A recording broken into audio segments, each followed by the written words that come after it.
The first thing I noticed when I walked into the Midnight Spoon was the smell.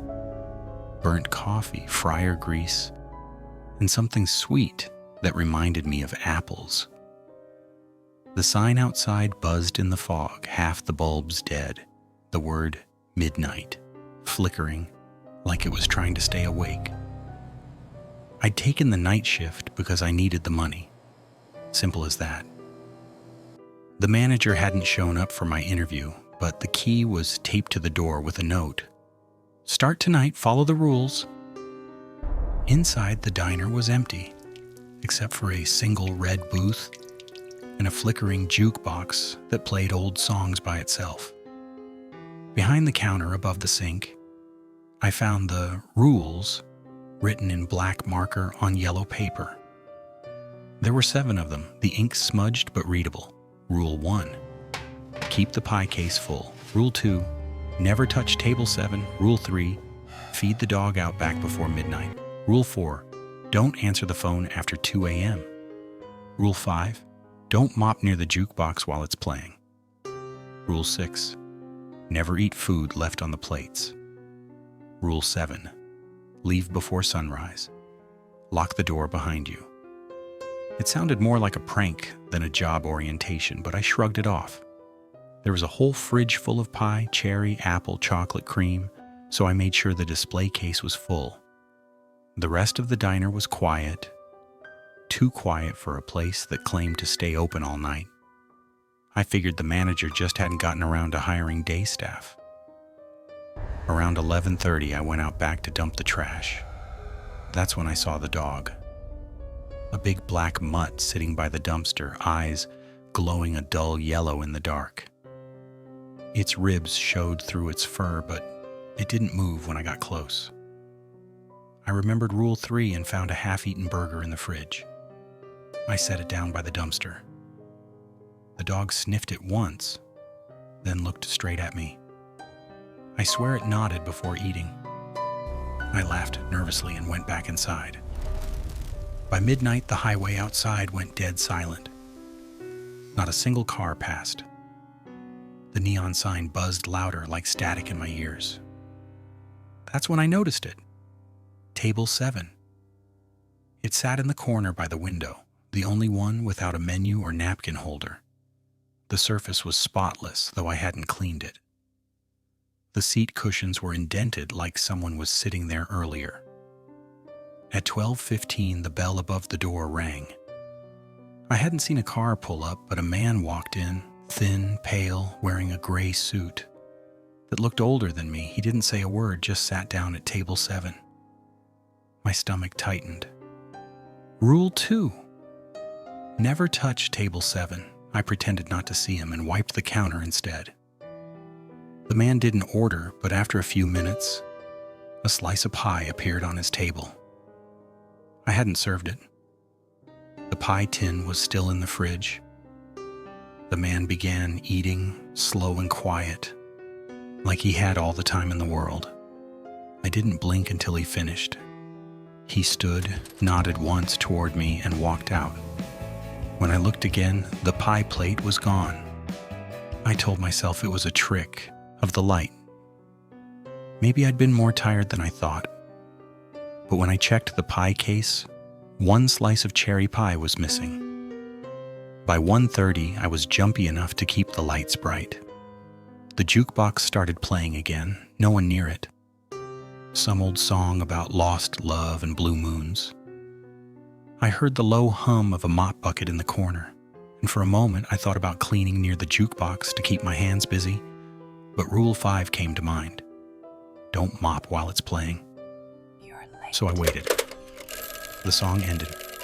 The jukebox clicked, and silence filled the diner again. At 2:04, the phone rang.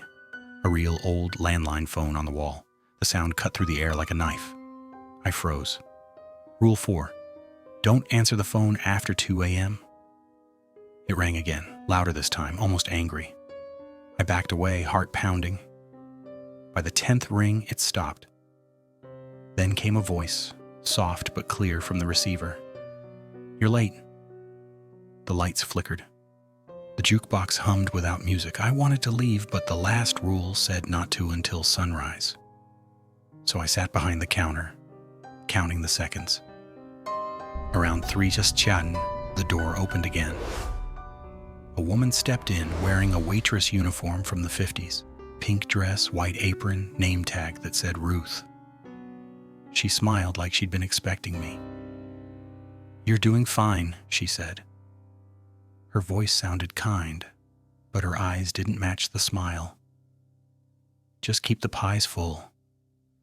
She walked behind the counter and opened the fridge. I could see right through her when she turned. Transparent like heat waves on asphalt. "They like cherry best," she said softly, then faded into the hum of the fridge light. I didn't breathe for a long time. When I finally moved, I restocked the pie case again, hands shaking. At 3:30, the dog barked outside. Just one deep bark, but it made the windows rattle. I went to the door and saw figures standing on the road. 5 or 6 of them, all in old clothes. Faces pale and blank. They didn't move closer, just stared. The dog stood between them and the diner, teeth bared. After a while, the figures turned and drifted into the fog. The dog sat back down, calm as ever. When dawn started to gray the sky, I cleaned up and got ready to leave. Every plate was gone from the tables, even the ones I hadn't cleared. The chairs were back in perfect order. The cash register had a few bills inside, even though no one had paid me. I locked the door behind me, like Rule 7 said. The next night I came back. The note was still there. Same rules. I told myself it was fine. I needed the money. The shift went almost the same. Same man at table 7, same missing slice of pie, same ringing phone after 2. The only difference was the reflection I caught in the window. For a second, I saw Ruth standing behind me, smiling again. Her hand was resting on my shoulder, though I didn't feel it.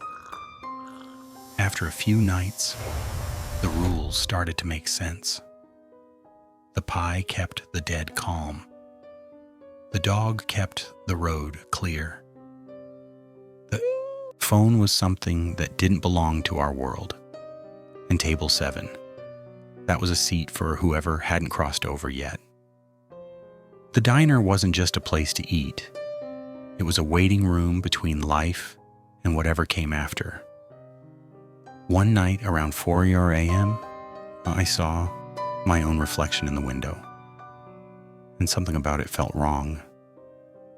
I looked tired, sure, but my eyes looked too dull. My shirt had that faded look Ruth's uniform had. I realized then I couldn't remember the day I'd been hired. I couldn't remember how I got the job, or who even owned the place. When morning came, I stood outside in the cold and watched the sign buzz back to life. A car drove past on the empty highway, the first I'd seen in days. The driver didn't look at me. I waved, but the car didn't slow down. That's when it hit me.